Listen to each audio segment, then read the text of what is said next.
Hey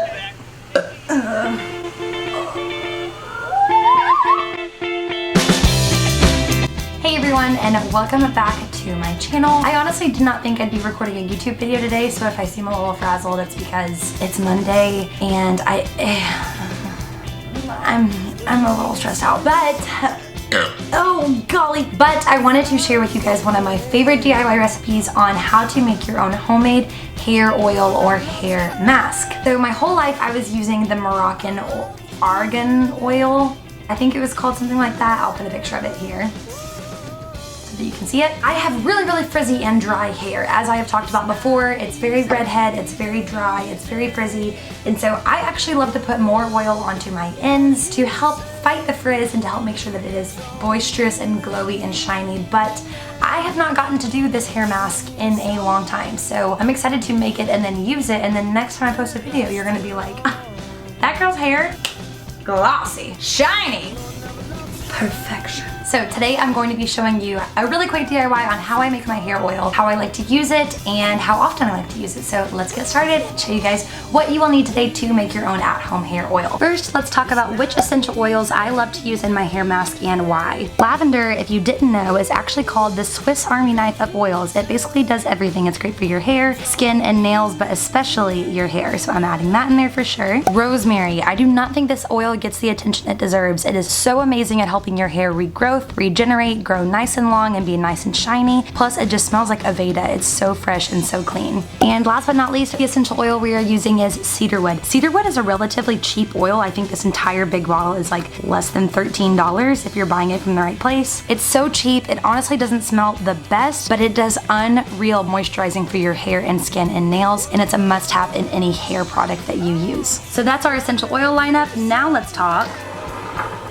carrier oils that we're going to be using today. Carrier oils are basically just other oils. Even things like olive oil can be a carrier oil, coconut oil can be a carrier oil, and they are basically just ways that you are diluting down the essential oils to get the most out of them, but also put a lot of moisture back onto your skin. Argan oil, as you can see, this is just a Whole Foods brand that I got, so I made sure it was organic. Argan oil is really popular in a lot of hair products because it is extremely moisturizing. I'm adding that in there. Jojoba oil, another great carrier oil if you are wanting natural moisture that matches the sebum of your skin. Jojoba oil is the only carrier oil I use on my scalp or on my face because it has a very natural chemical structure as the sebum on your skin. And last but not least, fractionated coconut oil. This is the same thing as coconut oil that you might buy to cook with, but it actually has been distilled to where it stays liquid. It does not harden back up, so it's nice to have a squirt top on, and I use it in almost all of my oil recipes. And last but not least, you will just need a little dropper bottle to keep your hair oil in. I got a pack of these off of Amazon and just labeled it with a little craft tape, and I love it. If you can get something with amber glass or blue glass, that would be great because heat and light can end up damaging your essential oils.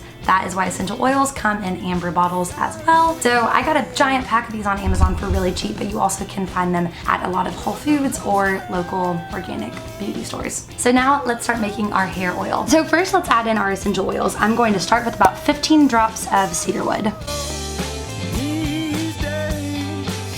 Next, we're going to do about 10 drops of lavender. Lavender and cedarwood both are oils that I put on my hair and skin. Those are two staples that always are in my stuff. Lavender and cedarwood also make an amazing nighttime diffuser blend. Last essential oil we are going to add is rosemary. I'm also going to do about 10 drops of it.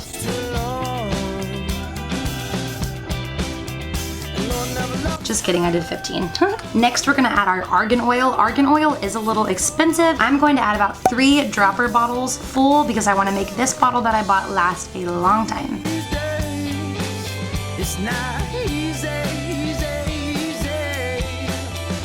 I started doing it and then I changed to 5. I'm gonna do 5. That still leaves me with a very full bottle of argan oil, which I know will last me a while. Next, I'm gonna add jojoba oil. The jojoba, I'm gonna do about 4 or 5 dropper fulls.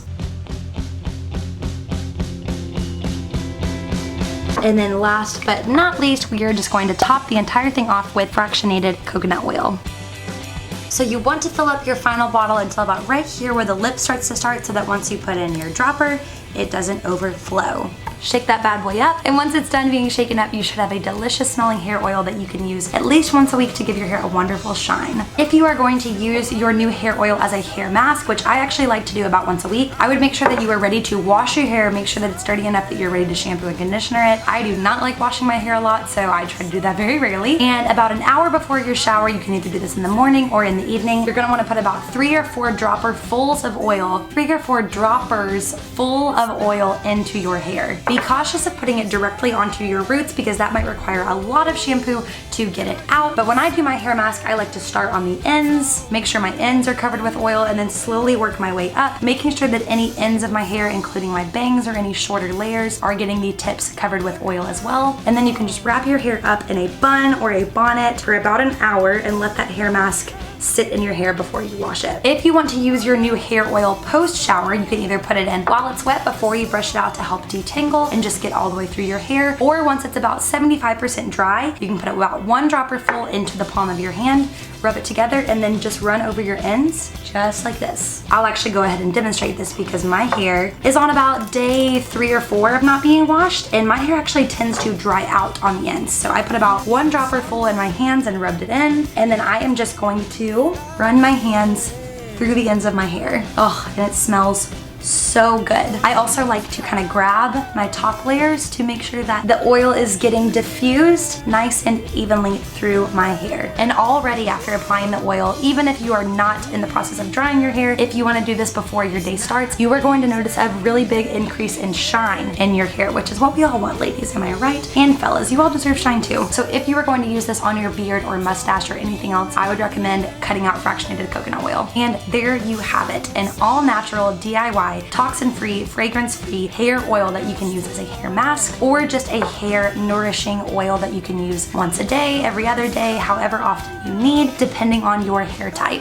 I think that this oil just gives your hair the most beautiful shine and life. Like I said, I do only recommend putting it on the ends of your hair as it can make your roots look a little bit oily, but the ends of your hair need lots of love, so don't shy away from using it as often as you can. If you guys did enjoy this video, make sure that you like it down below. If you want to comment and ask me any questions about where I get essential oils or where I get my products or anything like that, go ahead and leave a comment below. I also made a really awesome DIY non-toxic dry shampoo recipe, which you can find here. Stay tuned for more DIYs. I have tons more in mind, especially when it comes to hair and beauty care. If you want to see more, make sure that you subscribe and click that notification bell if you want to be the first to know when I'm putting out new videos. By the time this goes live, I will have just about gotten home from Alaska, so my Alaska vlogs will be coming soon, and stay tuned for those. If you guys didn't know, I am also a traveling wedding photographer, so that is my full-time hustle. My side time, my part-time, my side hustle is YouTube and essential oils. The weekend before this is posted, I am going to be in Alaska shooting an amazing elopement, but I am going to be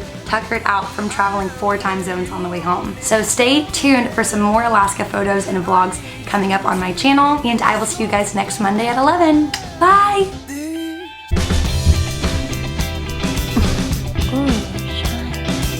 Hey, future Rachel, if you're watching this, put this hair mask on because you're crusty and I think you know it.